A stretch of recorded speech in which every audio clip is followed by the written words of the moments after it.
हर रोज एक नई कहानी देखने के लिए चैनल को सब्सक्राइब करें और बेल आइकन दबाना ना भूलें। दीप्ति अपनी बहन अंकिता के देवर आदर्श को मिस कॉल मारती है।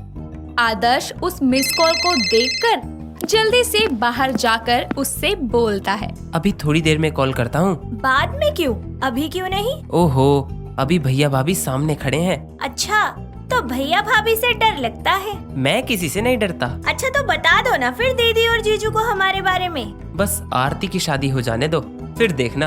अच्छा अभी मैं फोन रखता हूँ, भाभी बुला रही हैं। आदर्श फोन रखकर जैसे ही पीछे मुड़ता है तो वो देखता है कि अंकिता उसके पीछे खड़ी है।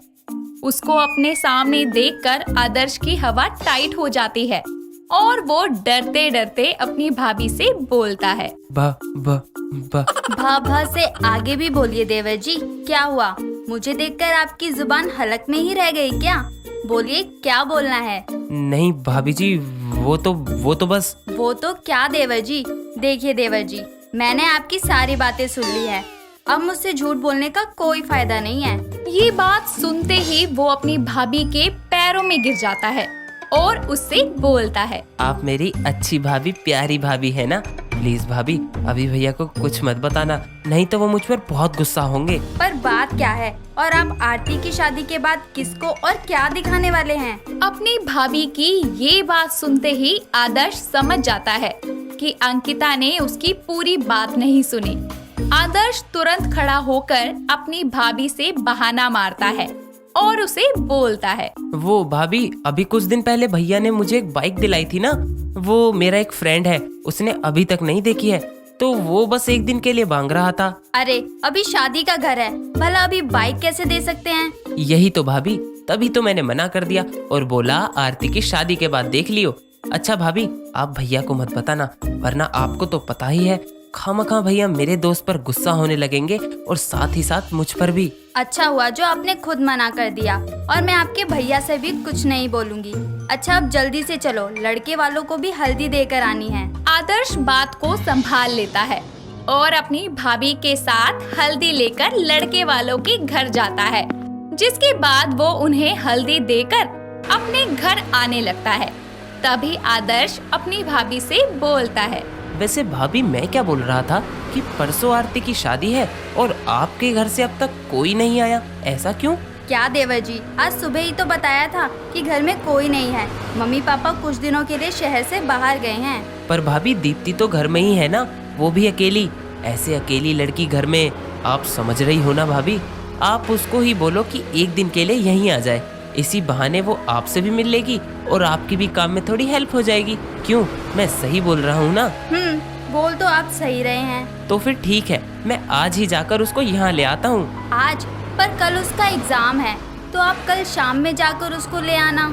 जैसा आप कहो भाभी। आदर्श घर आकर जल्दी से अपने रूम में जाता है और रूम की कुंडी लगाकर दीप्ति को फोन करके बोलता है, मेरे पास मेरी दीप्ति के लिए एक सरप्राइज है। वो क्या? सरप्राइज बताया नहीं जाता, बस कल होने का वेट करो। अरे पर कुछ तो बताओ। दीप्ति के बार बार पूछने पर भी आदर्श उसे कुछ नहीं बताता और अगले दिन दीप्ति अपने कॉलेज का एग्जाम देकर जैसे ही कॉलेज के बाहर से निकलती है तो उसके सामने आदर्श अपनी कार लेकर खड़ा होता है।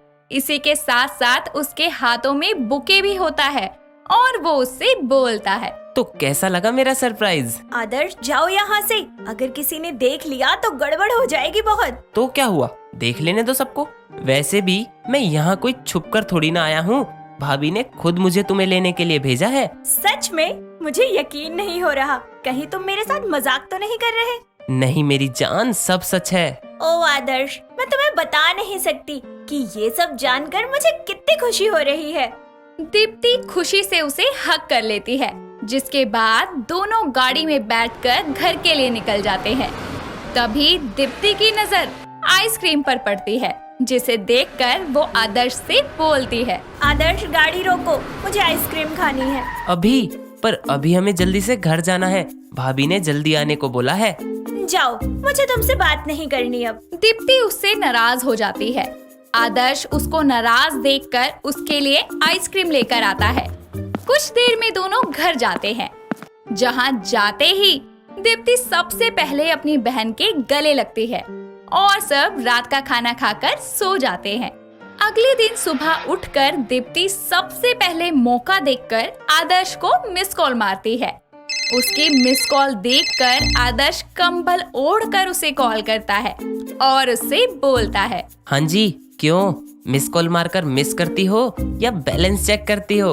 ओ हेलो, मैं ना तुम्हें मिस कर रही हूँ और ना ही बैलेंस चेक कर रही हूँ। मैं बस तुम्हें उठा रही हूँ। आज तुम्हारी बहन की शादी है और जीजा जी तुम्हें पूरे घर में ढूंढ रहे हैं, इसीलिए जल्दी से उठ जाओ। मेरा बड़ा भाई तुम्हारा जेठ है और आरती की शादी के बाद हमारा ही नंबर है। फिर देखना, तुम्हें हमेशा के लिए मेरा होकर रहना पड़ेगा। आदर्श दीप्ति से बात कर ही रहा होता है, तभी अंकिता उसके रूम में आती है और उसको दीप्ति से बात करते देख लेती है। तो वहीं दीप्ति आदर्श को उठाने के लिए उसके रूम के पास जाती है, पर अपनी बहन को देखकर वो वहां से भाग जाती है।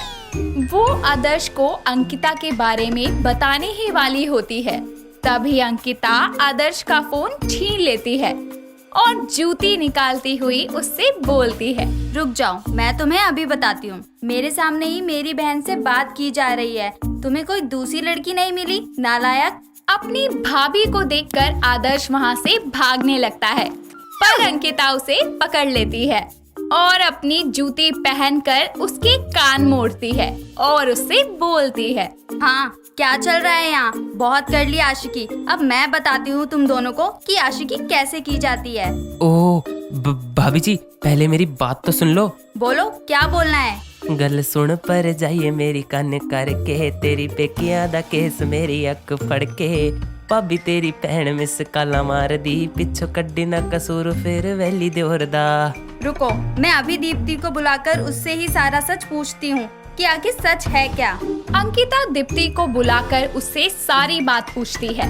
दीप्ति भी अपनी बहन को अपने और आदर्श के बारे में सब कुछ सच सच बता देती है, जिसे जानकर अंकिता उससे बोलती है, अच्छा तो ये बात है, यानी कि आग दोनों तरफ बराबर ही लगी है।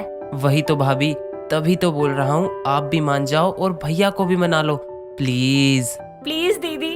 पर तुम दोनों मुझे ये बात पहले बता देते तो ज्यादा अच्छा होता।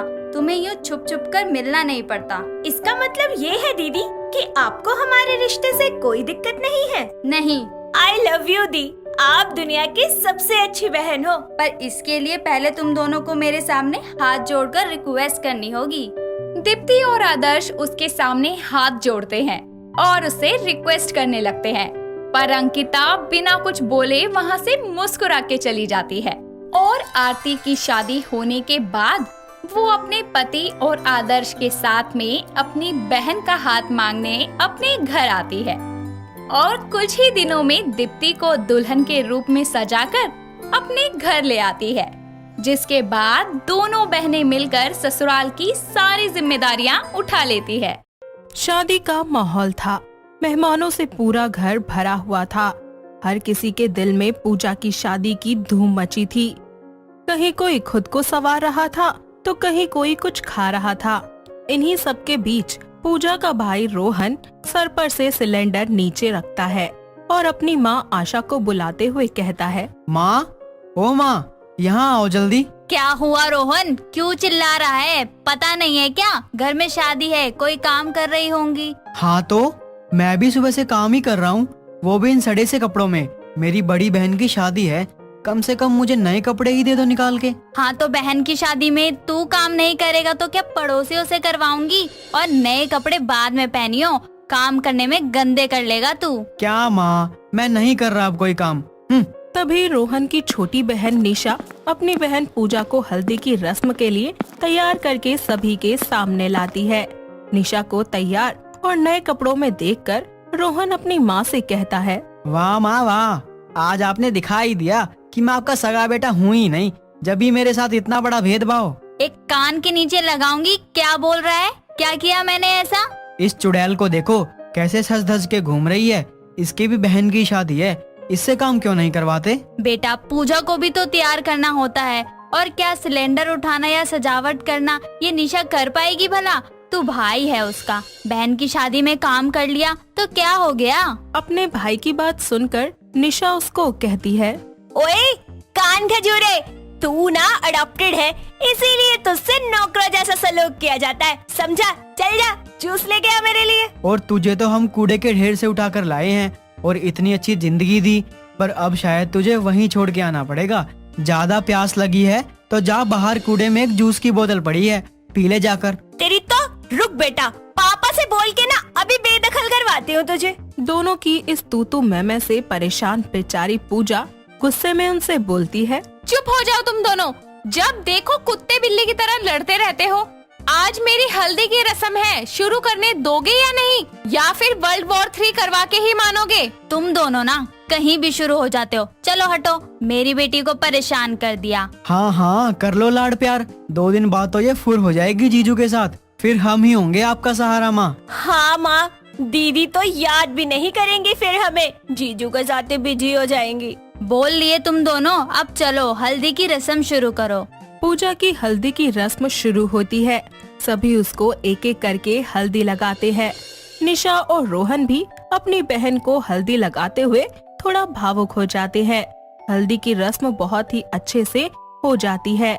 दिन गुजर जाता है। अगले दिन पूजा की मेहंदी की रस्म के लिए वो प्यारे से हरे रंग के लहंगे में तैयार होती है और मेहंदी लगवा रही होती है। निशा भी बहुत ही सुंदर लगती है। अपनी मेहंदी को रोहन को दिखाते हुए ऐसे में वो उससे कहती है, ओए चपड़गंजू, देख मेरी मेहंदी कैसी लग रही है? बिल्कुल तेरी शक्ल जैसी लग रही है। ओहो, मतलब खूबसूरत। जी नहीं, निहायती बेहुदा और बदसूरत। हाँ हाँ, तू भी गोबर जैसा लग रहा है हरे कोट पैंट में। किसी ने पूछा तेरे से? चल निकल। उन दोनों की ये नोक झोंक पीछे खड़े हुए उनके पिता गिरधर प्रसाद सुन रहे होते हैं, तो वो उनसे कहते हैं, अरे तुम दोनों अपना बचपना कब छोड़ोगे? बहन की शादी है तुम्हारी, कल विदा होकर चली जाएगी वो, उसके पास बैठो, जाकर बातें करो उससे। जी पापा। दोनों ही अपनी बहन पूजा के पास बैठ जाते हैं और उससे बोलते हैं, दीदी आप वहाँ जाकर हमें भूल तो नहीं जाओगी ना? हाँ जी, और मुझे माँ की डांट से कौन बचाएगा, और पापा के गुस्से से भी। दीदी मुझे इस चुड़ैल के साथ अकेला छोड़ के मत जाओ ना। पागलो, तुम दोनों तो मेरी जान हो। तुम दोनों की याद तो मुझे हमेशा सबसे ज्यादा आएगी। दीदी एक आइडिया है, आप दोनों ना हमें अपने दहेज में ले चलो, जीजू खुश हो जाएंगे। एक प्यारी सी साली और एक घटिया सा नौकर आ जाएगा साथ में। रुक, तुझे तो मैं बताता हूँ। इतना कहकर निशा वहाँ से भाग जाती है और रोहन भी उसके पीछे जाता है।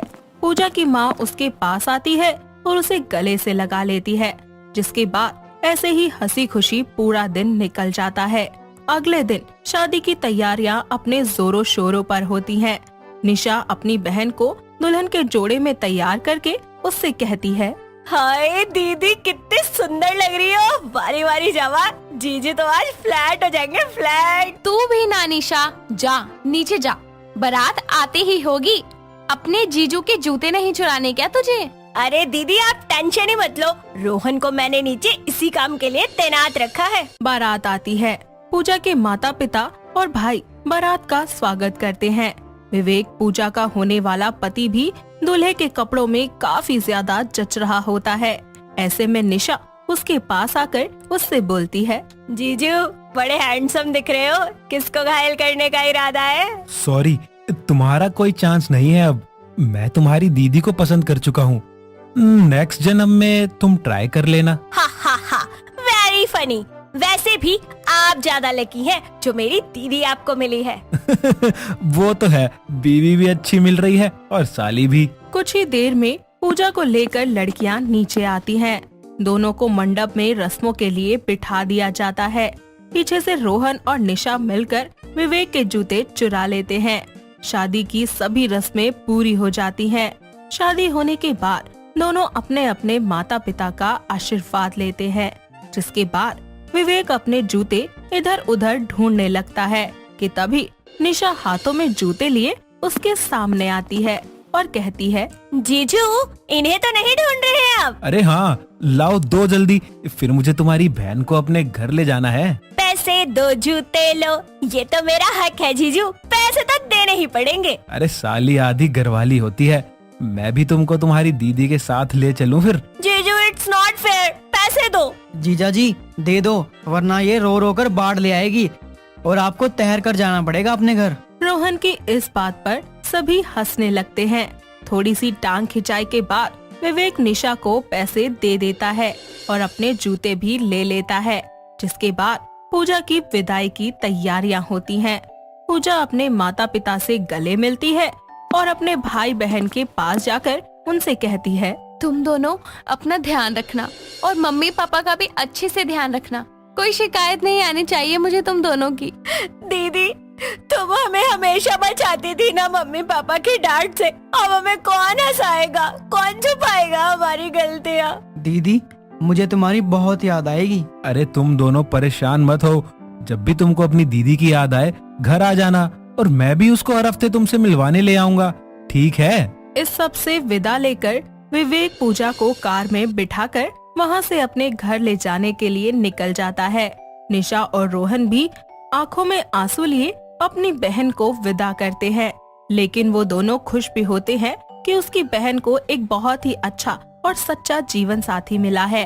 पूजा का भी उसके ससुराल में बहुत ही अच्छे से स्वागत किया जाता है, जिसके बाद वो अपने पति के साथ अपनी जिंदगी की नई शुरुआत करती है। विकास अपनी बहन सुमन को इशारा करके अपने कमरे में बुलाता है और उसे एक फोटो दिखाते हुए कहता है, कैसी लग रही है ये लड़की? कौन है? तेरी भाभी है। हैं? तूने शादी कब कर ली? अभी की नहीं है, करूँगा। इसलिए तो तुझे यहाँ बुलाया मैंने, ताकि तू मम्मी को शादी के लिए पटा सके। शादी तुझे करनी है और इस लड़की के लिए मम्मी को मैं पटाऊं? क्यों? पटा ले, इसमें तेरा भी तो फायदा होगा। भाभी आ जाने से तुझे घर के काम नहीं करने पड़ेंगे और शादी में पैसों की गड्डी भी तो तुझे ही मिलेगी। सुमन उसकी बातों में आ जाती है और सपने देखने लगती है कि उसके भाई की शादी है, जहां वो भी बहुत ही ज्यादा अच्छे कपड़े पहनकर खाना खा रही है और उसका भाई उसके हाथों में नोटों की गड्डी दे रहा है। उसकी भाभी के आने के बाद उसकी ऐश की जिंदगी जा रही है। सुमन ये सब सोच ही रही होती है कि उसकी माँ कमला उसको आवाज देकर कहती है, मेरी तो दोनों औलाद ही निकम्मी है। कोई भी एक बार में सुन ले तो इस बुढ़ापे में मुझे अकेले घर का सारा काम ना करना पड़े। सुमन, कहाँ मर गई निकम्मी? सपनों से बाहर आ मेरी बहना और जाकर उसको हकीकत में बदल। अब जा, मम्मी बुला रही है, और जाकर जीत ले मम्मी का दिल। अपने भाई के फोर्स करने के बाद वो अपनी माँ के पास जाती है और जो जो काम उसकी माँ बोलती है वो सारे काम करती जाती है। कुछ ही देर के बाद वो अपनी माँ के साथ छत पर कपड़े निचोड़कर तार पर सुखाने के लिए डाल रही होती है कि तभी सुमन अपनी माँ से बोलती है, मम्मी, मैं क्या बोल रही थी कि भैया की उम्र हो गई है, बुढ़े से लगने लगे हैं। एक काम करते हैं, उनकी शादी करवा देते हैं, घर में एक अच्छी सी सुंदर बहू ले आते हैं, आपको भी आराम मिल जाएगा। सोच तो मैं भी रही थी कि उस निठल्ले की शादी करवा दूं, पर उस निकम्मे से शादी करेगा कौन? अरे उसकी टेंशन आप मत लो, वो तो भैया ने खुद ही ढूंढ ली है। आपको नाम पता है उसका? मुझे तो नहीं पता ये सब।